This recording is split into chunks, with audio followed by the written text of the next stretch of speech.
Ayan yung Kabataan Party List. Ito mga kababayan, no? Patibayan muna. Mga Makabayan Black na grupo. Ito ngayong sumugod ngayong hapon dito po sa Senado. Ayan, at dito mga kababayan, nakabantay na yung mga pulis. Yan, nakaabang na sila dito sa sa gate.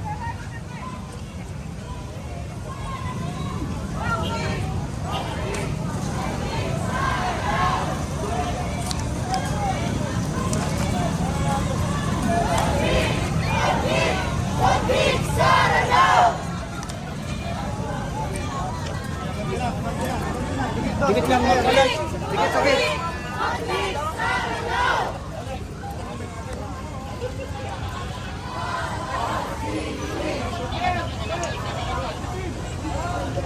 Sarado na yung gate.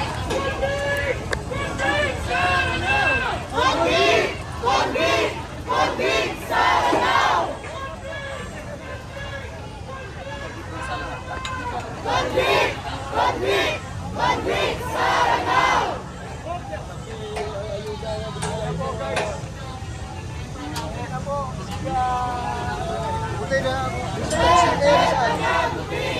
Totski kayo na saan? Dito kayo sa Totski.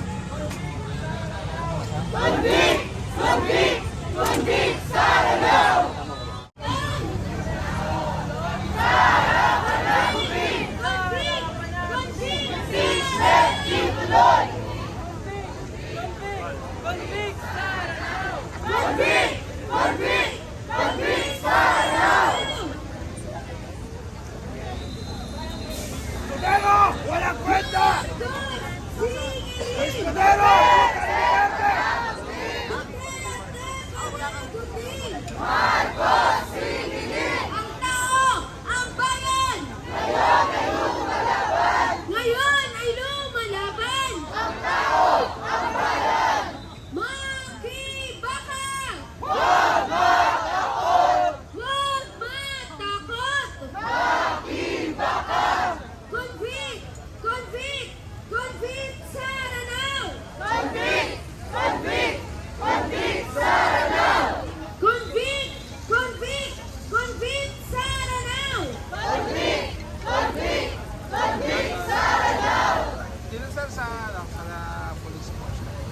Impeachment! Ituloy! Sara panagutin! Sara panagutin! Impeachment! Ituloy! Impeachment! Ituloy! Sara panagutin! Sara panagutin! Impeachment! Ituloy! Convict! Convict! Convict Sara now! Convict! Convict!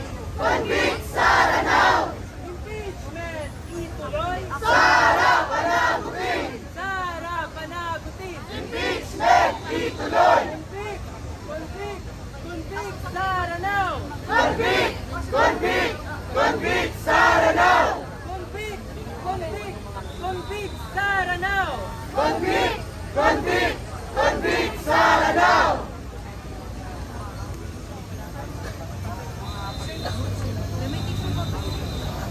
Makibaka! Huwag matakot! Huwag matakot! Makibaka! Ang tao! Ang bayan! Ngayon ay lumalaban! Ngayon ay lumalaban! Ang tao! Ang bayan! Convict! Convict!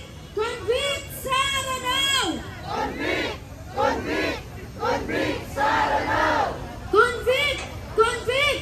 Convict Saranao! Convict! Convict! Convict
hindi tayo papayag na ngayong araw sa gagawing pagpupulong ng Senado ay sila-sila lang ang magdedesisyon para sa pananagutan at hustisya na matagal nang hinihingi ng sambayanang Pilipino. Para sa ating unang tagapagsalita, tinatawagan natin si Bong Palatino ng Bayan. Convict! Convict! Convict Sara now!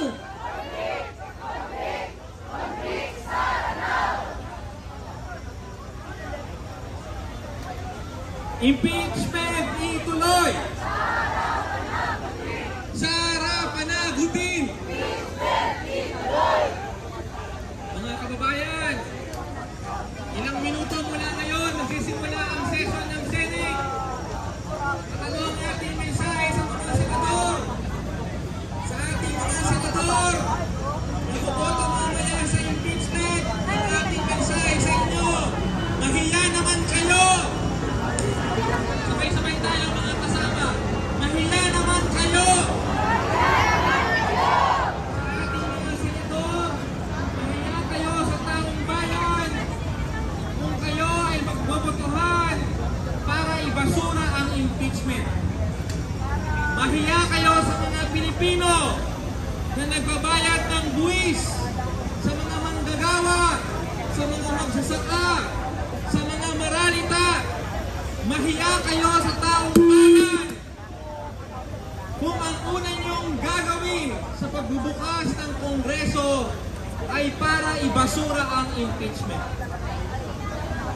Buti sana kung ang pagbobotohan niyo mamaya ay para sa dagdag na sahod, para dagdagan ng budget para sa ayuda at serbisyong panlipunan. Pero ano ang unang pagbobotohan ng mga senador? Protektahan si Sara Duterte. Itong mga senador, itong mga nakaraang araw, galit na galit sa korupsyon sa pamahalaan. Dapat daw imbestigahan ang mga flood control projects. Bakit daw napakaraming kontrata ng mga politiko sa pamahalaan? Lahat yan, walang silbing mga pahayag kung papayagan nyo lang na makatakas sa pananagutan si Sara Duterte. Huwag nyong gamitin ang ating mga batas at alituntunin para patakasin si Sara Duterte at pigilan ang mamamayan sa ating panawagan na ipagtanggol ang katotohanan, ang pananagutan at katarungan. Dapat ang mga senador tumindig para sa katotohanan at katarungan. Ang dapat bigyan ng mas mabigat na timbang ang tunay na usapin. At ano po ang tunay na usapin dito? Ang tunay na issue dito, si Sara Duterte gumastos ng 125 million pesos in 11 days.